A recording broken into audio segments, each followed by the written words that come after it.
Bonjour Patrick Le Diffon, alors on est à la mi-janvier, donc c'est une année nouvelle, on peut difficilement l'aborder autrement qu'en parlant de la crise sanitaire. Mais je voudrais surtout m'attarder sur la nouveauté de ce début d'année qui est l'arrivée du variant Omicron et son extraordinaire virulence.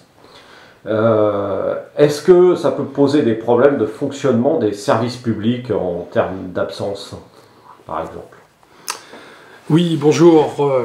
Effectivement, dans ce contexte de crise mondiale, qui nous concerne nous aussi, bien entendu, localement, on s'aperçoit qu'on y est encore. On y est encore parce que l'an passé, à cette même période de fête, post-fête, on s'était dit, on y a goûté une fois, on n'en aura plus, ça va s'arranger, on va trouver le temps de véritablement éradiquer cette problématique.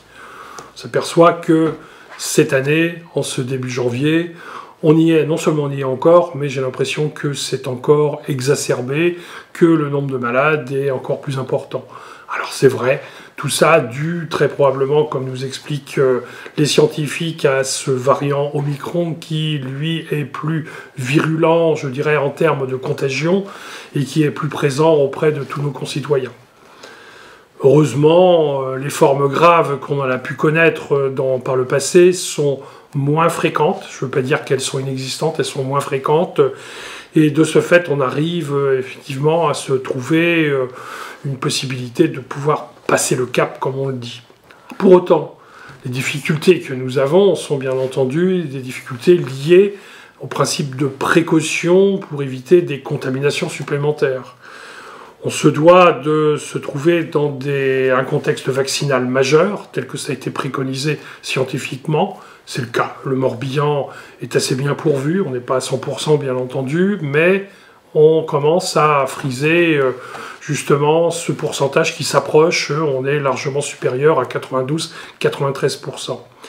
Pour autant également, des personnes sont quand même contaminées, même si elles ne sont vaccinées. Ce qui veut dire que ce variant apporte une nuance par rapport à ce qu'étaient les variants précédents. La conséquence, elle est majeure. Elle est majeure pour des professions qui sont en première ligne de mire.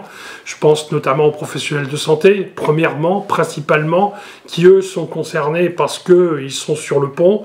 Ils sont même fatigués. Je les sais très fatigués. Je les ai vus fatigués.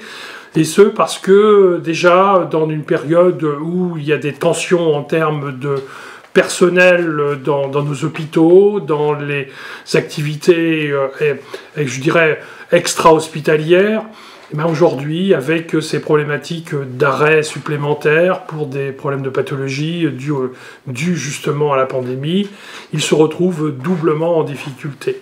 Je pense également à toutes les personnes qui sont au service des personnes âgées. Au service des personnes âgées, dans les EHPAD, où le problème est le même, où il y a des principes de précaution majeurs qui s'appliquent et où le travail est plus compliqué. On pense bien entendu en approche forte auprès des enfants, auprès de nos enfants, et je pense particulièrement aux écoles, aux enseignants, qui se trouvent justement devant une problématique de pouvoir continuer à assurer la bonne éducation de nos enfants, la gestion de nos enfants, tout en ayant à respecter ces principes de précaution. On a également, bien entendu, tous les services d'accueil des enfants qui sont hors période scolaire. Et c'est le cas notamment dans des services qui sont gérés par la collectivité. J'ai aujourd'hui, ce matin même, j'avais une réunion avec les services pour travailler sur ce domaine, pour voir comment on pouvait véritablement bien s'organiser. Et je sais qu'on est dans des dispositifs de tension. J'ai pu noter que les écoles savent prendre la mesure du dispositif et malgré des mots d'ordre de grève que j'ai pu voir, il y a des personnes qui restent largement présentes au seul, je dirais, non pas parce qu'ils ne sont pas d'accord, mais tout simplement pour pouvoir apporter contribution à la garde de ces enfants, parce qu'ils savent que c'est difficile de travailler autrement, de voir les choses différemment. Dans nos services, autrement, ici, directement la mairie, les services administratifs, pas facile pour un maire de travailler avec la moitié de son équipe. Et quand je dis la moitié de son équipe, j'en ai qui sont chez eux parce que malades, mais j'en ai aussi qui sont chez eux parce qu'en télétravail. Et eux-mêmes le disent, c'est pas simple de pouvoir s'organiser comme on le faisait auparavant dans ce cadre-là. Pour autant, chacun y trouve sa place et on continue à effectuer et à assurer, bien entendu, nos missions de service public, de service au public également, tel qu'on l'a toujours fait et tel qu'on continuera à le faire. Et toujours sur les effets indirects de cette crise sanitaire, on voit qu'un peu partout les prix flambent dans tous les domaines, ça touche aussi la construction, le bâtiment. Est-ce que ça peut impacter les finances de la ville ? Obligatoirement. Obligatoirement. Aujourd'hui, on fait face à une augmentation des prix à tout niveau. Je vois ici et là, dans les projections que nous avions en termes d'investissement, que des surcoûts. On n'a que des coûts supplémentaires liés directement à l'effet Covid par justement une nécessité d'avoir un coût personnel beaucoup plus important, un coût du personnel beaucoup plus important, mais également un coût des matières premières qui est associé. Et à ce titre-là, aujourd'hui, dans les programmations, on se retrouve avec des surcoûts qui ne sont pas négligeables, notamment en termes d'investissement. On est dans une période d'orientation budgétaire. Là, je dirais, dans mon quotidien, on échange sur les projets qui sont en perspective, sur les projets qui seront discutés dans ces orientations budgétaires, avec des priorités qui seront à donner en fonction, effectivement, de ce contexte budgétaire sur les investissements. En fonctionnement, c'est pas négligeable non plus. C'est pas négligeable parce qu'aujourd'hui, on se doit justement de s'entourer de tous les éléments précautionneux, je dirais, en termes en pleine crise sanitaire, en termes de non-contamination, et on s'entoure de mesures supplémentaires qui ont des coûts en fonctionnement, qui sont aussi à prendre en compte. C'est vrai. Pour autant, on se doit de continuer, comme je l'ai dit tout à l'heure, notre service au public tel qu'on se doit, tel qu'on a été missionné.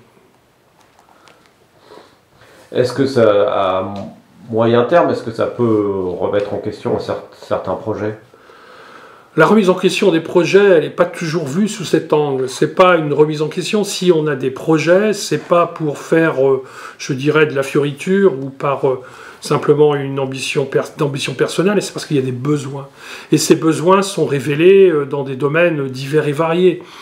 Et ces besoins, que ce soit dans un cadre sportif, on échangeait tout dernièrement sur l'utilité d'une piscine et la nécessité de revoir le contour de la maison d'accueil, la maison de l'enfance, hein, où quelque part des problématiques associées à justement un manque de place se font cruellement sentir, mais ça c'est pas la pandémie qui l'a causé, ça a toujours existé, c'est la dynamique du territoire qui fait que on a besoin d'accompagner les parents pour pouvoir accueillir leurs enfants, que ce soit à l'école bien entendu, mais en période périscolaire également.